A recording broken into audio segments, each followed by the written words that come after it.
With a relentless focus on excellence in healthcare, Pullman Regional Hospital presents the Health Podcast. We've all probably heard a lot about shingles, especially if you know someone who's had it. Angeline Smith, a nurse practitioner and primary care provider at Pullman Family Medicine and Palouse Health Center, she's with us today. She's an expert here to tackle our key questions about shingles and discover what steps to take if you suspect shingles. Welcome, Angeline. Thank you, Deborah. Happy to be here with you today. Just a pleasure to have you. So is it true that shingles is a reactivation of the chickenpox virus in the body?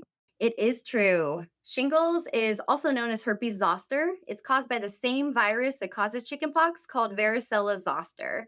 So when a person recovers from chickenpox, the varicella zoster virus lies dormant in the body, kind of asleep, hanging out, causing no symptoms, but it can reactivate later in life. Okay, so what causes this reactivation and what are the symptoms? So reactivation of the virus can be caused by several different things. It's usually like a trauma response to the body or when the body is stressed in a certain way. So age can cause reactivation, recent physical trauma, illness, fatigue, or emotional distress even. It can also reactivate if you're taking immunosuppressive medications, if you have lymphoma, or if you've undergone radiation treatment. Symptoms can start with a really weird sensation on your skin, kind of like itching, maybe a burning pain, tingling. Some people will get flu like symptoms such as fever, headache, or that overall feeling of being sick.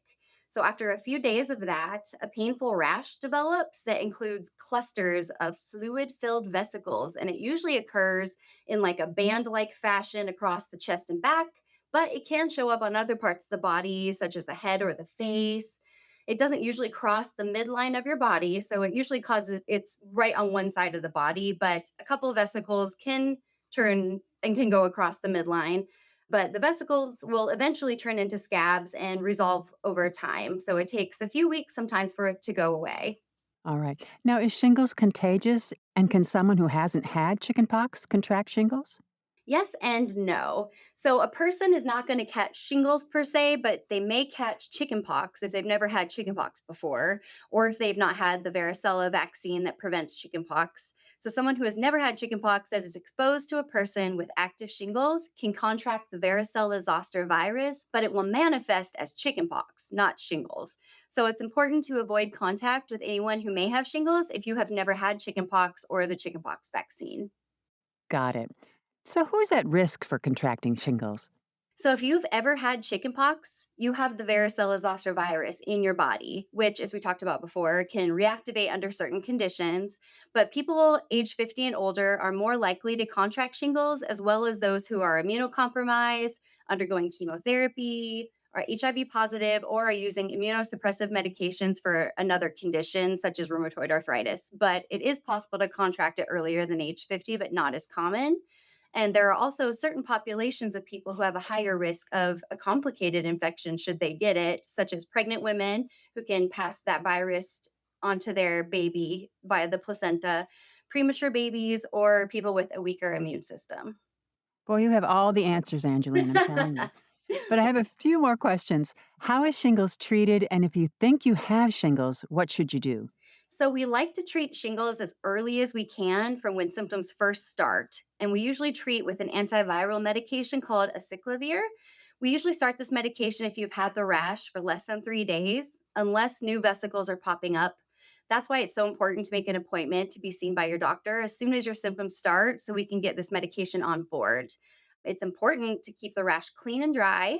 Try not to scratch it, which is why it's a good idea to keep it covered and take any prescribed medications as directed. Again, hand hygiene, very, very important.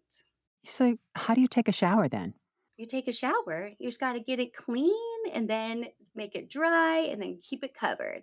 Okay, so it can get wet during the shower. Yes, that's totally fine. Yep. All right. Anything else you'd like to add about the treatment or shingles in general? Yeah, there you can prevent shingles. There's a vaccine approved to prevent shingles and the related complications that you can get from it, and it's called Shingrix. It's a 2-dose series given approximately 2 to 6 months apart, and it's recommended for adults aged 50 and older, as well as adults 18 and older who are more at risk of catching it early, such as those who are immunocompromised. You can get your Shingrix vaccine at your local pharmacy, But we also recommend parents have their children vaccinated with the varicella vaccine to prevent chickenpox in the first place. And that will hopefully prevent shingles later in life. The varicella vaccine is expected to give lifelong immunity. So if you have an active shingles infection, important to wash your hands frequently until your rash is scabbed over and keep the rash clean, dry, and covered. And the biggest thing I would like people to take away from today's conversation is how important prevention is as we age, and to see your doctor yearly for a preventive care visit to discuss what's recommended for your age and your health issues. Because the complications from shingles can include blindness if it occurs close to the eyes, hearing loss, and facial paralysis if it affects the facial nerve, skin infection, and the overall nerve pain can last for months up to years after the initial infection resolves. Wow, up to years. I did not know that.